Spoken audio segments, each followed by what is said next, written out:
naman yung GND, oh.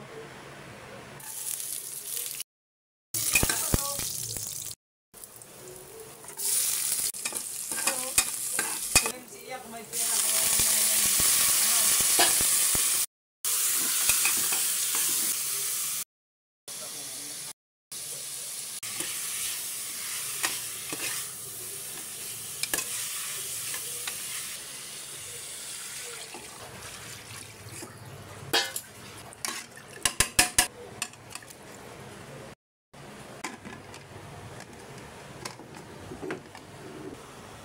paalis.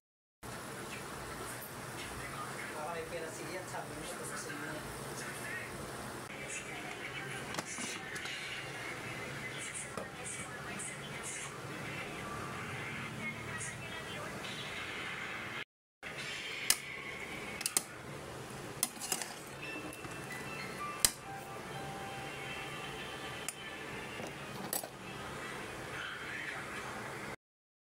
Hi mga kalablos! Tapos na tayo magluto ng nilagang baboy. So, try it. Let's try it. Okay lang. Siyempre masarap ako magluto na ito, guys. Sa halagang 200 pesos, meron ka ng nilagang baboy. And the total serving for this recipe is 6 to 7 estimated. Because, you know, budget friendly na to at sobrang mapapa-only rice ka. So, let's eat! Sobrang basic lang na ito gawin. And, sa tutorial ko is, hindi ako magsasalita kasi, ano yun eh, ASMR challenge yun na first time ko yung gawin. Ang corny! Nakikringe ako pag nagsasalita ko. Pero, let's go. Naumpisa na natin ito ng 20 to 21. So, let's continue what I'm already started. Wow! Hindi nyo kaya. English yun. Pero wrong grammar. Okay na yan. At least English. Right? Agree kayo. Let's start. Ako, kapag kumakain ako ng nilagang baboy, gusto ko meron tong patis na may kalamansi and sili. Pero I'm not mahilig sa sa sili. Si Danilo lang mahilig doon.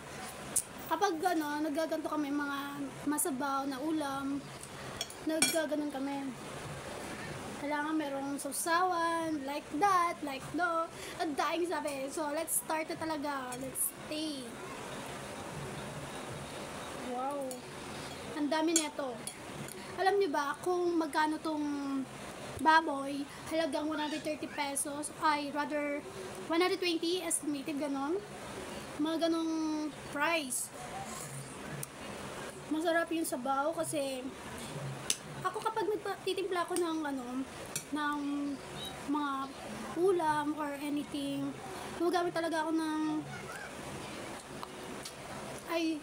hindi talaga ako gumagamit ng mga seasoning mix, like ganyan. Ang gumagamit talaga, ginagamit ang gulo. Stop it.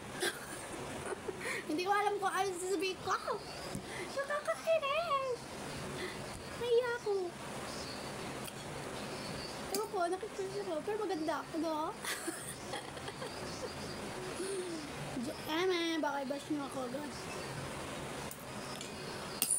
Kapag nagluluto ako ng gusto kong malambot, yung parang di na masyadong nguyain, so sobrang tigas. Ito, isang ganun mo lang, sobrang lambot. Mga 1 hour or 30 minutes, papakuluin mo siya hanggang sa lumambot siya. Sobrang sarap niya. Tapos lalagyan natin to ng ganyan.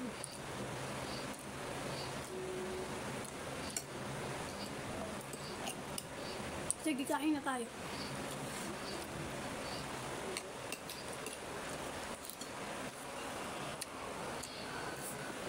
That's all for today, guys. I hope you enjoy my tutorial or ASM smear challenge. Like yung sounds lang ng background ko, yung maririnig nyo. I'm not talking or anything what I'm saying, just watch my video to learn how to cook the nilagang baboy. Yun lang. Thank you so much and have a good day.